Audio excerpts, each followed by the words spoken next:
Começo por cumprimentar a doutora Cássia, muito bem-vinda. Obrigada por ter aceito o nosso convite em estar aqui e dar o seu testemunho nesse nosso projeto académico do Fórum Health. E é com muito gosto que a temos cá. Também cumprimentar a todos aqueles que futuramente vão poder ouvir este podcast. E começava por questioná-la sobre a parte ambiental, as questões ambientais, que esse é o nosso propósito, também dentro do enquadramento deste projeto académico. Qual é a sua opinião e aquilo que acha que realmente estes novos desafios, estes acontecimentos que cada vez mais são mais recorrentes no nosso mundo e a impactação que isso tem na saúde humana e, naturalmente, nós também, como escola na área da saúde, das ciências da saúde, que situações é que isso pode impactar, particularmente nesta saúde global. Muito obrigada pelo convite. Fico muito feliz em ver o tema sendo trabalhado com a área da saúde. Eu fundei uma organização chamada Youth Climate Leaders e na época da pandemia, em 2020, nós organizamos um evento, o Dia do Profissional do Clima, para divulgar carreiras ligadas ao tema. E o slogan desse evento era que todo mundo pode ser um profissional do clima. E na verdade é assim, porque hoje, com essa crise que está ficando cada vez mais acentuada, todo mundo, de alguma forma, é um profissional do clima ou impacta o clima para o bem ou para o mal. E na área da saúde, especificamente, como outras áreas, agricultura, por exemplo, a saúde tanto afeta quanto é afetada pelo clima. Então, é interessante que é uma relação dialética. Por exemplo, ela afeta, nós vimos na época da pandemia, aumentou o número de máscaras descartáveis, isso vira um resíduo, se não for bem descartado, pode impactar a questão ambiental. Ela tem diversas emissões que também podem ser trabalhadas, refeições, que tipo de refeição você faz, também pode impactar o que nós chamamos de pegada de carbono, né, do setor. E, né, talvez mais interessante ainda para o tema da enfermagem, a questão da saúde é afetada pela crise climática e quanto mais acentuada, mais evidente ficam esses impactos. Por exemplo, até trazendo para a realidade da madeira, incêndios florestais que podem afetar na questão da saúde diretamente. Há previsões de que doenças transmitidas por mosquitos, como malária, dengue, febre amarela, podem voltar para o sul da Europa por um aumento de temperaturas, então isso é um impacto também direto. A própria poluição mata muito então você diminuir a emissão de gás de efeito estufa vai diretamente impactar na saúde das pessoas. E outro exemplo que nós sabemos muito em Portugal e em outros países, são as ondas de calor, né? Ainda mais se você pegar um país como Portugal, uma população como a da Madeira é mais envelhecida, o impacto ainda é maior. Então, isso é uma nova realidade que vai acontecendo pelo mundo, não é? Nós vimos cada vez mais estas situações catastróficas a acontecerem com muito mais frequência, quer do ponto de vista, como referido, dos incêndios florestais, com o aquecimento global, quer no ponto de vista do mar, das alterações que efetivamente essas dá a catástrofe, vivemos agora há bem pouco tempo, não é? No Brasil também aconteceu, não é? Na sua terra, e isso tem uma influência direta na saúde humana que de certa forma também cria um desafio aqui e uma mudança de atitude por parte dos próprios profissionais. Queríamos também perceber um bocadinho da sua perspectiva o que é que efetivamente os profissionais de saúde, que desafios isso constitui para realmente, naturalmente, isso tem que se adaptar a essa nova realidade. Tem na área climática, os dois principais vertentes são a mitigação e a adaptação. Eu acho que a área da saúde entra muito na adaptação porque vocês estão na linha de frente desses impactos. Então, se aumenta a temperatura, se tem onda de calor, os profissionais vão ter que ser capacitados para saber lidar. Claro. E eu acho que a saúde ocidental, ela é muito de resolver o problema quando ele já aconteceu.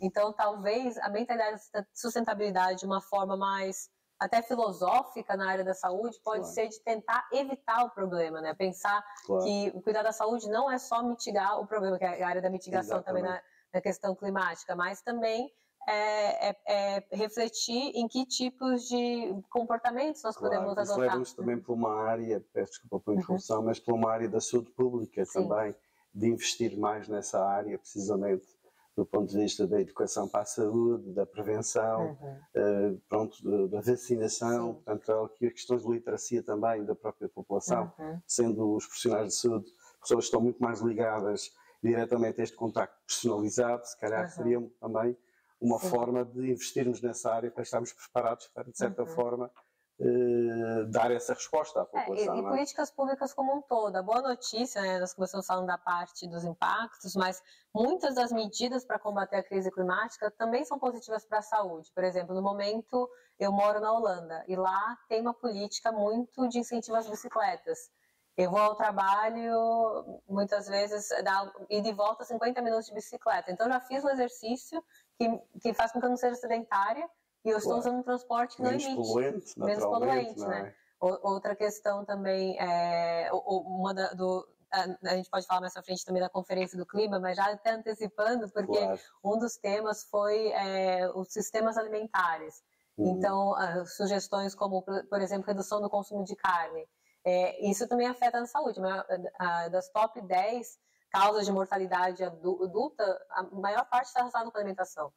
Então, você impactar a alimentação.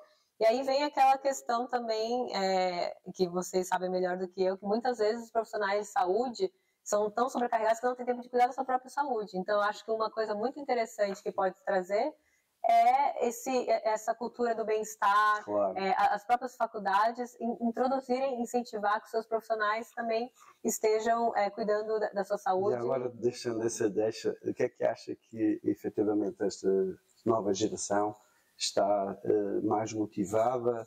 Dá-me a sensação que realmente eles pensam um bocadinho mais em si, mas que de certa forma, pela qualidade de vida, ter uma melhor qualidade de vida, mas se realmente essa saúde global, essa preocupação pela saúde global é efetivamente, na sua opinião, uma preocupação dos jovens? Os jovens, eles são mais abertos a mudar estilo de vida, por exemplo. Até na organização que eu mencionei, do Youth Climate Leaders, na época que nós fizemos uma pesquisa, mais da metade dos jovens já não comiam carne daquela organização, o que não é a média do Brasil, por exemplo.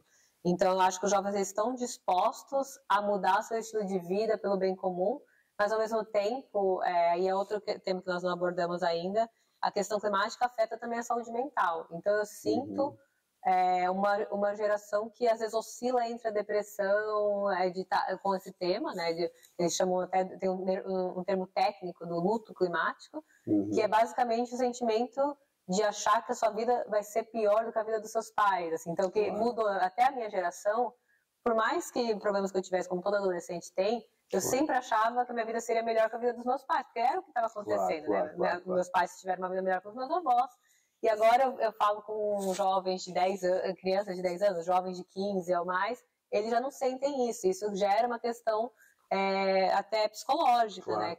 Mas aí eu acho que a forma deles trabalharem esse sentimento é partir para ação. Então, por isso é tão importante uma iniciativa como essa, que em vez de você ficar sabendo do que está acontecendo e só ficar deprimido, propor intervenções com a comunidade e outras coisas que possa empoderar esse jovem. Claro. Este projeto académico visa também, de certa forma, essa sensibilização e essa chamada de atenção também, que é uma preocupação também nossa, no sentido de sabermos como é que nós vamos ensinar em saúde, precisamente preparando e criando competências nos nossos alunos, não é? Nos nossos formandos, precisamente para estarem mais preparados com algumas ferramentas, no sentido de realmente estarem, futuramente como profissionais, darem um bocadinho essa resposta nesse aspecto. Eu sei que esteve recentemente no Dubai, no COP28, e é uma dos acontecimentos muito importantes.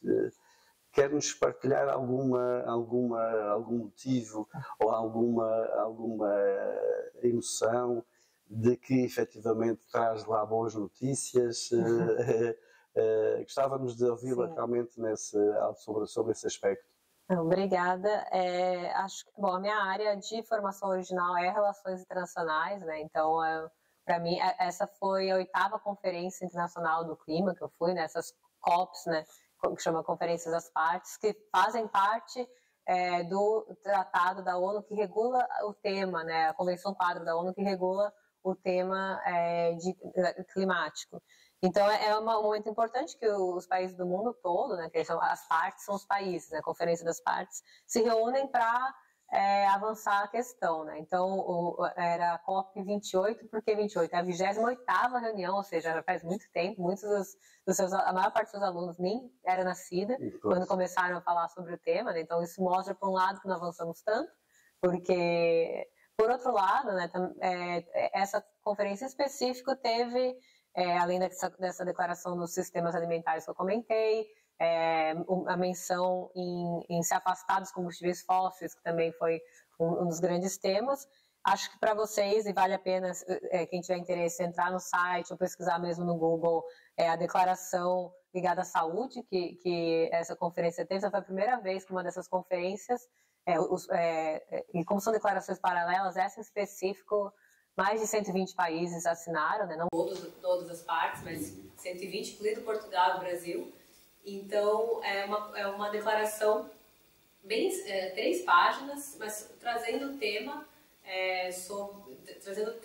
para a centralidade do debate global. Então, por exemplo, entre as sugestões, né, as recomendações da declaração, está priorizar ações para o clima que também são boas para a saúde. Então, esse é um exemplo, né, que nós mencionamos algumas. E isso entra até porque não há uma solução só, então há um conjunto de soluções e algumas vão beneficiar mais a saúde que outras. Por exemplo, há países que não querem investir tanto na redução dos gases de efeito estufa.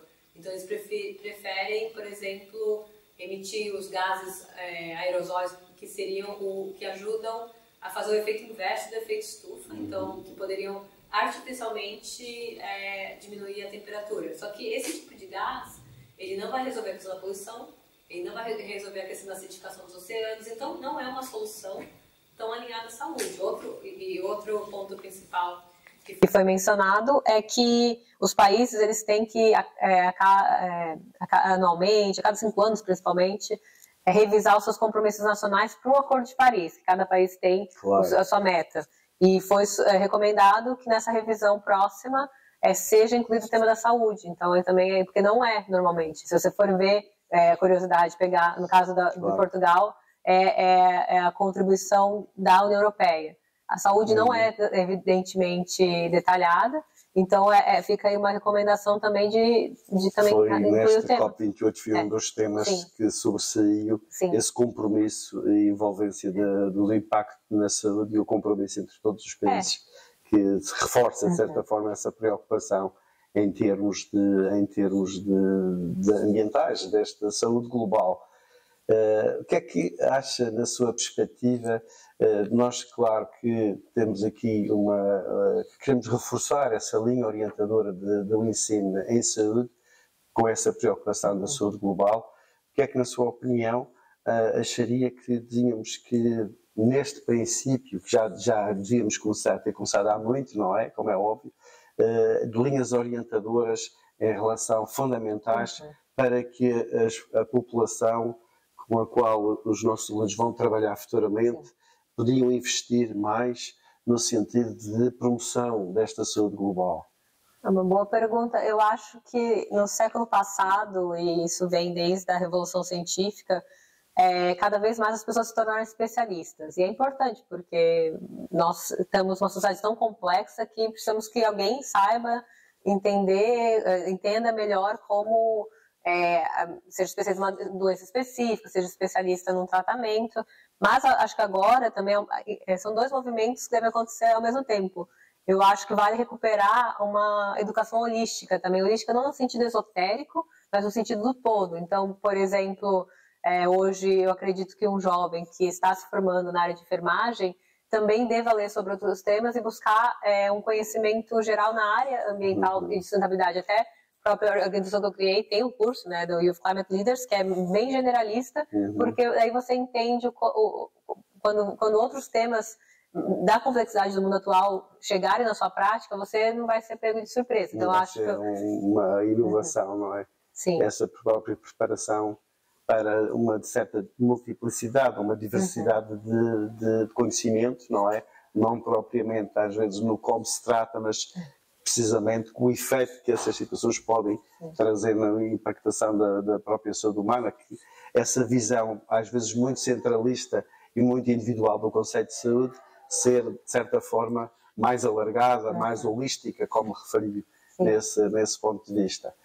Com certeza que, efetivamente, estas questões, e nós, este projeto pedagógico vai nesse sentido, nós também melhorarmos um bocadinho e, de certa forma, direcionarmos algumas orientações que vão de encontro a essa preocupação. Há situações específicas que, eventualmente, gostaria de referir em termos de preocupação do futuro imediato. Eu acho até, refletindo na nossa conversa, um dos pontos também do Youth Climate Leader sempre foi a educação para a prática, né? Então, incluir no método de ensino atividades que repliquem o que acontece na vida real. Por exemplo, uma das questões que me veio quando nós comentamos essa conversa é que o profissional de saúde cada vez mais vai ter que atuar em parceria com outras áreas, como meteorologia. Então, de repente, fazer uma atividade que você compartilhe com os alunos um dado meteorológico do mês de agosto e como que isso fazer com que eles reflitam nos impactos disso na saúde. Então, você vai ter, a temperatura vai aumentar tanto, então se você fosse o diretor de saúde do secretário de saúde da Madeira, como você se prepararia para isso em agosto, né? Que tipo, talvez investir mais em áreas de diminuir a temperatura na área urbana. Muitos países, inclusive o Brasil, com essa última onda de calor que nós tivemos em novembro do ano passado, na cidade tinha que ter lugares com ventilador e ar-condicionado, porque se as pessoas estavam andando, elas começavam a passar mal, já tinha um lugar para elas irem. Então, até no planejamento urbano, enfim, o tipo de remédio a mais que você tem que comprar pensando nesse tipo de impacto, acho que essa é uma questão. E, por outro lado, vocês são muito próximos da população, então vocês são um agente de ensino, né, para a população, desde saúde pública, no dia a dia, e a saúde é um grande motivador para a mudança, né? Até o exemplo que eu comentei da redução do consumo de carne. Pesquisas mostram que o principal motivo que as pessoas reduzem o consumo de carne não é a questão ambiental, não é a questão dos animais e nem outras relacionadas, mas é a saúde. Quando você fala para ela que isso está impactando a saúde, a pessoa fica mais aberta à mudança. Então, talvez vocês possam nos ajudar a serem agentes de mudança, né? Para mais gente se sensibilizar. Esse fenómeno é um fenómeno que é transversal a quase todas as áreas, na área da alimentação, a área da contaminação das águas, não é? Que os incêndios florestais, como falámos, todas estas alterações climáticas vão impactar e vão ter uma relação direta com aquilo que é o efeito desses impactos na saúde humana, como é óbvio. E isso vai obrigar, de certa forma, a que os nossos profissionais deem uma resposta o mais adequada, atendendo também essa previsão, não é? No sentido de minimizarem os efeitos na saúde humana, nesse particular, como é óbvio. E em termos de futuro, no futuro próximo, acha que efetivamente o mundo está preparado? A gente vê tanta divergência do ponto de vista dos continentes. Isto depois também envolve questões políticas, como é óbvio. Aliás, a COP28 foi no sentido de acertar agulhas do ponto de vista político, da gestão mundial.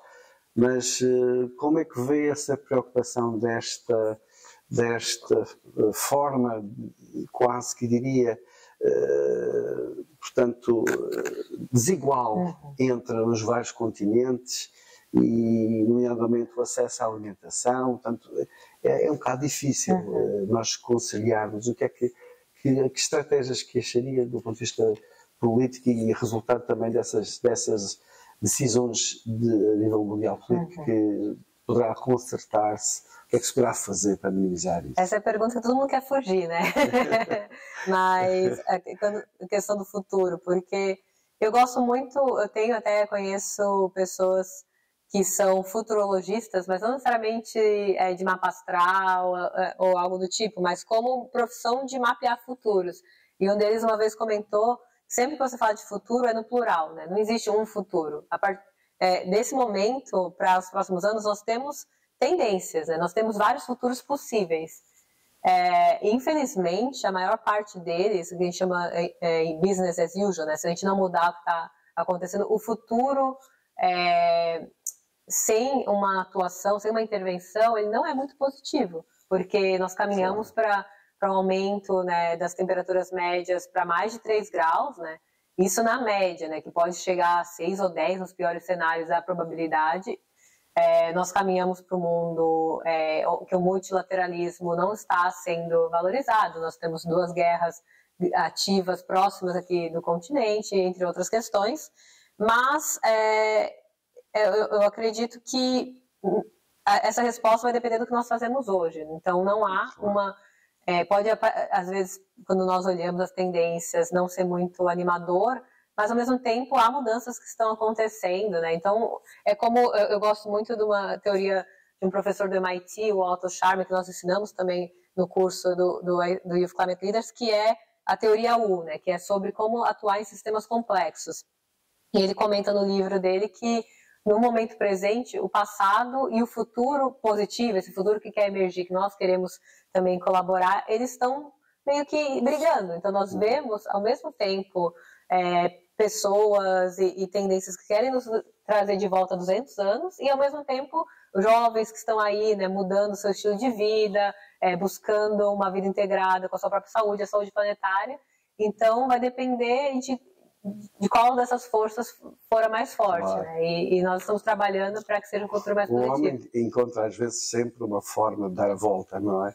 Agora, com esta situação nova, inovadora, cada vez mais, da inteligência artificial, quase que criar uma ferramenta para resolver todos os problemas, não é? Mas eles existem e vão continuar a existir. O que é que acha destas situações de, por exemplo, esta inovação, quando falamos de inteligência artificial, pode haver algum contributo para que efetivamente também o ambiente possa usufruir dessa nova dimensão que o mundo, e que também o ensino, será assim uma ferramenta que também possa ser útil? Eu acho que essa é uma área que vocês podem chamar um especialista só para um podcast também, porque é bem complexa. Eu acredito que a inteligência artificial é uma ferramenta, né? Como o avião nos traz mais próximo, faz com que nós estejamos mais próximos de outros países, de pessoas da nossa família, ele também foi usado, está sendo usado agora para bombardeamento. Então, assim, o avião é ruim? Claro. Ele pode, nós que vamos dizer como que a inteligência artificial vai ser usada. Pode ser usada tanto para o bem quanto para outras finalidades. Na questão ambiental, um exemplo, pode ser que no futuro você esteja no seu supermercado e, por causa da inteligência artificial, você já saiba exatamente quanto cada produto emitiu de carbono. Porque você não sabe hoje. Você olha, será que esse arroz emitiu mais que esse? Será que é melhor eu comprar uma carne local, um abacate do Chile? Você vai pensando. Eu mesma não sei. E eu trabalho com isso. Eu tenho uma estimativa. Claro. Mas pode ser que no futuro próximo isso daí já esteja. E aí você vai mudando seus hábitos. Porque o conhecimento é o primeiro passo para a mudança. Claro, sem dúvida, sem dúvida. É nesse sentido que todo este envolvimento da envolvência, neste caso, deste projeto, precisamente é tentarmos trazer peritos no sentido de também acrescentar conhecimento e, de certa forma, também criarmos linhas orientadoras para que no futuro consigamos também dar essa oportunidade aos nossos jovens dessas ferramentas para que possam utilizá-las no seu contexto profissional. De certa forma, no global, em relação àquilo que se perspectiva em termos de um futuro imediato, doutora Cássia, acha que temos motivos para estar crentes na mudança? A mudança vai acontecer, para o bem ou para o mal, já está acontecendo, é a única certeza que nós temos é que vai mudar. Eu acho que a pandemia nos trouxe como se fosse uma prova para a humanidade de onde ela está hoje, né? Então nós chamamos do apartheid das vacinas, não houve tanta colaboração, os países se fecharam neles próprios, para enfrentar uma crise como a crise climática, nós vamos ter que fazer algo oposto, colaborar mais, estarmos abertos à mudança e criar resiliência. E eu acho que os profissionais da saúde têm muito a ensinar nesse sentido, porque nós vamos estar numa década onde vai ser preciso cada vez mais agirmos conjuntamente, sabemos dar resposta aos desafios. Criar aqui sinergias entre os vários conhecimentos para que efetivamente possa fazer acontecer essa mudança para o bem da saúde global, como é óbvio. Muito bem. Quero deixar aqui uma mensagem, portanto, um novo desafio, realmente que esta década nos vai trazer, particularmente em relação a uma mensagem otimista. Eu acho que primeiro é parabenizar pela iniciativa, que vai no sentido que nós devemos ir, de abrir conhecimentos, de colaborar. E acho que a mensagem continuem colaborando, apoiem os outros, não se sintam apenas tristes quando vocês veem essas notícias, porque o mundo, apesar de tudo, ele é muito melhor do que já foi antes. E tem tudo para ser muito melhor ainda. Então, acho que é uma questão de focar na solução e compartilhar essa solução com outros lugares para que vire uma mudança sistêmica, iniciando no local.